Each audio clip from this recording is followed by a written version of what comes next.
Hello there, everybody. What do you do when you get extremely stuck in your horse training, or at least when you really feel like you're very stuck in your horse training?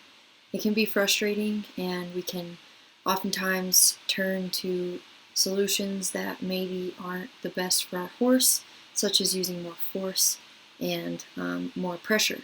But there are many other ways we can go about getting unstuck with our horse. We've gotten a little bit stuck with Sundancer being frightened of ropes.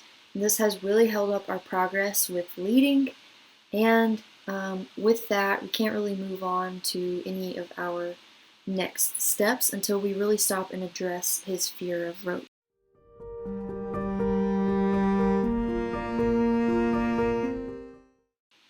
I thought this would be a great opportunity to talk about a way that I really like to get a horse past a problem they are really stuck with. And we're going to get into that very shortly, but first I want to address the fact that if you have noticed, this video is in a different format than my last several videos have been, and I'm not talking over this live. I'm doing a voiceover after the fact, and the reason is that I realize when I'm talking throughout an entire session, Sundancer is a little bit less calm and a little bit less focused, and that has to do with my brainwave state. When I am talking, my brainwaves are different than they are when I'm quiet and just present and focused on the session. So for these lessons here, I did not record my voice during the session. I'm doing this after the fact so I can fully focus on Sundancer and focus on his stress indicators, body language, and facial expressions. So here we go, we'll get into it.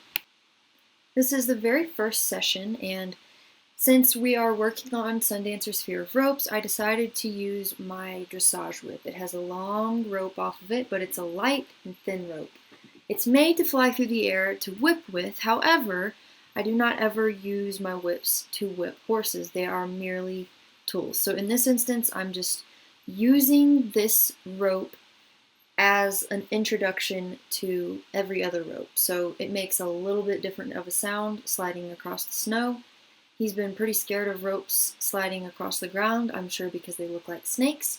So we're starting out here just getting him used to this rope. I'm holding it up in the air, I'm wiggling it around on the ground, and we're just varying what we're doing with this dressage whip to get him used to the rope. But if you'll notice, at the same time, we're not just letting the rope be the only focus that Sundancer has. I'm using the target to ask him to engage with the rope. By this point in the session, he's feeling pretty comfortable stepping through the dressage whip and allowing it to drape over his body in the air. So the next step that we're going to take here is have him target through the dressage whip like that, but then we're going to take it and rest it on his back. So all we're doing here is we have worked from the ground up from the most simple way to introduce something, and we've taken it step by small step by small step by small step to see an improvement in Sundancer's fear of ropes. And as you can tell, this is already working very well. I'm able to swing the dressage whip, lay the rope over his back, and then pull it back off without seeing any major stress responses. And we just finished up this first session with some little behaviors such as picking up his hooves, and then we just spent some time scratching and standing there together. We always, always, always want to remember to break things down into smaller pieces if our horse is struggling with a behavior. Here in session 2 of working on Sundancer's fear of ropes, you can see at the beginning that he's still quite skeptical of the dressage whip rope being around him, moving around, and everything like that. So we're going to continue working on this problem until we can get it solved and get him truly comfortable with experiencing ropes in this way. As you can see here, his neck is very high, meaning that his body is releasing adrenaline right now, and he wants to target me instead of targeting the target. So that tells me that he's a little bit stressed out about this dressage whip again, at this point. So we always need to make sure that even though we're working on the same thing multiple days in a row, we don't expect our horse to pick up right where they left off the day before. Each day is a new day, and each day you have to work with the new horse that you have in front of you. And by the end of session 2, here we are, we've graduated to using a short, chunky braided lead rope, and I'm able to toss that up over Sundancer's back and pull it off without getting any major stress indicators from him. We see his head level raised just a little bit, but we've still got blinking, he's still breathing, and his ears are swiveling, and if you'll notice, I'm having him target the target lobe. So we're lowering his head and calming his nervous system at the same time that he's being asked to stand still for the rope to be thrown over his back. The second tip I have for helping a horse who's stuck in their training is to stack the behavior they find difficult with the behavior that they find extremely easy and even fun if possible. So here I'm asking Sundancer to target at the same time as the rope is thrown over him, and this is helping him stay calm and process the stressful stimulus of the rope. We finish up session 2 also with working on picking up his hooves and having him stand. In just 2 20-minute sessions of working on the problem that Sundancer was stuck on, his fear of the lead rope, we have made tremendous progress. And now you'll see up next in session 3, which was also a 20-minute session, he starts out and is just absolutely rocking, standing for the lunge whip and allowing me to completely just throw that over his back and slide it off the other side. Since he's pretty much aced that behavior, now it's time to take it up a notch.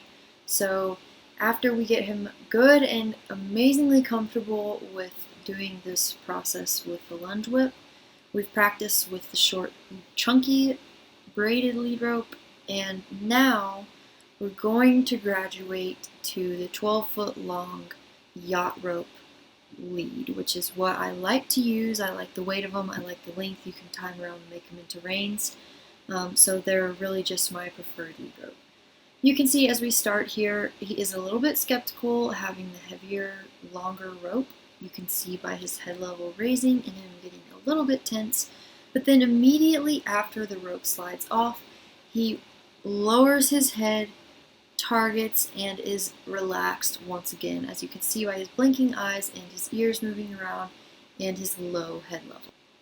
If I had tried to throw the lead rope over him like this without taking the time to focus on this issue, it would have been disastrous. I would have created more fear of the lead rope, and it would have taken even longer for him to get over it. So when you feel stuck, it can be hard to stop and maybe backtrack or maybe focus on something that seems silly and small, but I highly encourage you to do it, to get creative with it and figure out a way that you can ask your horse to enjoy the thing that they previously found super, super scary. And here towards the end of session 3, working on his fear of the lead rope, we have been able to throw the lead over. We've accidentally thrown it up and hit him in the side with it. It's accidentally slapped the other side, and he's remained here through it all at liberty. And now we're able to drape it over him and even have him walk a couple of steps. And this is going to help us with our leading tremendously. So I hope that this video has been helpful to you guys in providing some possible things to try when you feel stuck in your horse training. And always be sure to enjoy your horse, go love on them, give them some scratches, and be sure to let me know if you have any questions in the comments. Subscribe if you haven't already, and share the channel with a friend who's interested in kind horse training.